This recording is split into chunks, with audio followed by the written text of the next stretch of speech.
So, ito yung mga gagamitin natin para sa gagawin natin pangmalakasang printed t-shirt. So, kailangan natin ng waterproof sticker cloth. So, marami siyang mabibili. Pwede nyo siyang mabili sa Shopee or sa Lazada.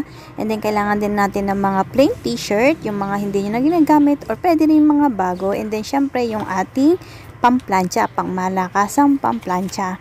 So, namimili lang ako ng design na gagawin ko. So, yan, napili ko yung Gucci dito sa aking orange crop top shirt. So, yan. So, sisimulan na natin siyang gawin para ididikit natin yung ating sticker sa ating mga damit or sa ating damit. So, yan. Painitin lang muna natin yung ating plancha. Make sure na mainit siya.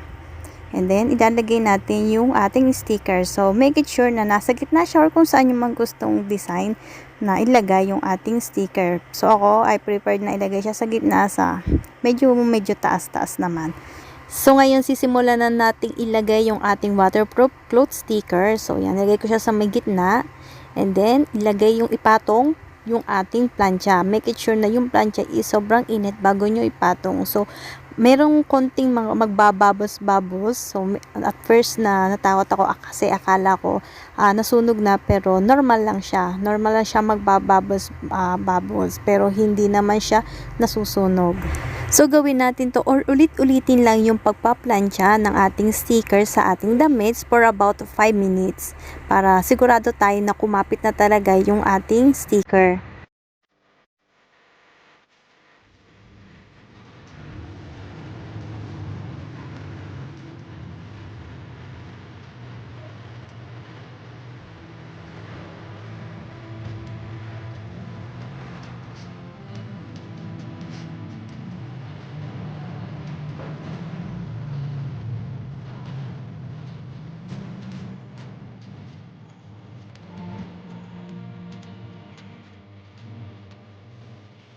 So, after 5 minutes ng pagpaplansya natin, palamigin lang natin siya ng bahaga at pwede na natin tanggalin yung pinaka-plastic nito. Dandahanin lang ng konti kasi medyo hindi pa siya masyadong dikit-dikit para sure na hindi masisira yung ating sticker.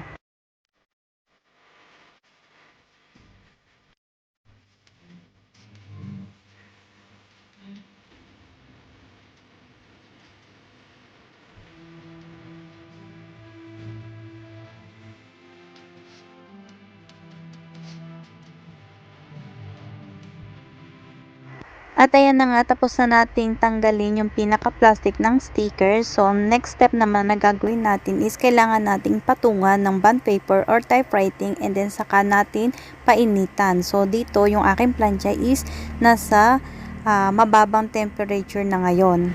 Plansyahin nito gamit ang bond paper o typewriting for about 3 minutes para sure na sure tayo na dikit yung ating pinaka-sticker. So, sa mga kagaya ko na may ukay-ukay business, pwede yung gawin ang mga ganitong idea, lalo't higit kung ang mga darating na mga damit sa inyo is maraming stain or madilaw-dilaw, pwede yung patungan ng mga ganitong sticker, so mas mabebenta nyo pa yung mga damit. So, kung makikita nyo, ganun yung ginawa ko dito sa may Once Upon a Time sticker. So, meron din siyang stain. So, pinatungan ko siya ng sticker. So, ayan, ready na siya. Pwede na natin siyang ibenta. So, gawa tayo ng isa pa. So, gumamit ako ng kulay gray shirt and then itong Chanel sticker. So, ilalagay natin siya dyan. So, yan. Nililinya ko lang yung kung tama sa gitna.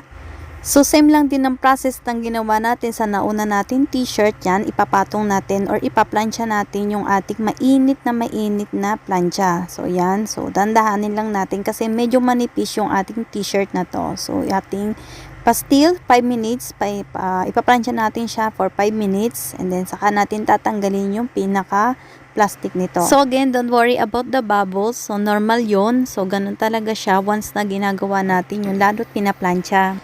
Kagaya ng nauna nating ginawang t-shirt, tatanggalin natin yung pinaka-plastic nito ng dahan-dahan.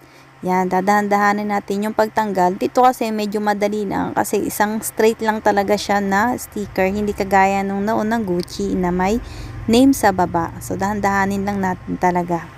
Ayan, so natanggal na natin yung pinaka-plastic nito. So, ngayon, same pa rin gagawin natin. Papatungan natin ng bond paper.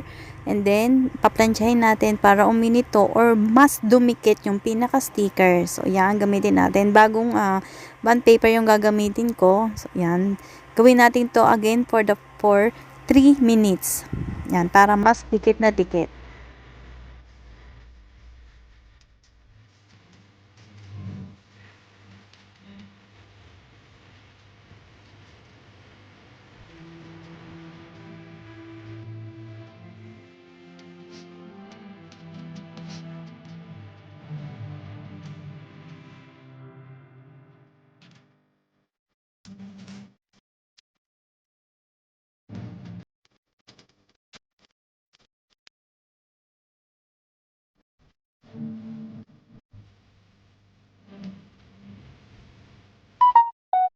Tatam! Yan. So, tapos na nating gawin. So, yan yung mga nagawa natin. So, ipe-flex ko lang yung mga nagawa ko. So, yan. Meron tayong isang Louis Vuitton, isang Chanel na bulaklak, dalawang Chanel na bulaklak, another Chanel. So, hindi ako halatang mahilig sa Chanel. So, ano din tayong Louis Vuitton, and then yung Gucci.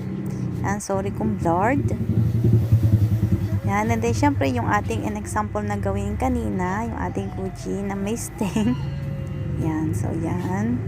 Actually guys, pagkalagay ko sa tindahan, sold out agad siya. So, ito yon, nilagay ko talaga siya sa tindahan. And then, yung mga dumadaan, sobrang gandang-ganda sila. Kasi, akala nila yayamanin. Yan, so mukhang yayamanin naman talaga. So, sold out agad. Actually, yung mga ginamit kong t-shirt, yung mga plain t-shirt na yan, is hindi siya napapansin dito sa Ukayan. So, sobrang plain na plain kasi talagang hindi siya mapapansin. So, nilagyan ko lang siya ng pinaka-design and bola na sold out agad. Thank you for watching!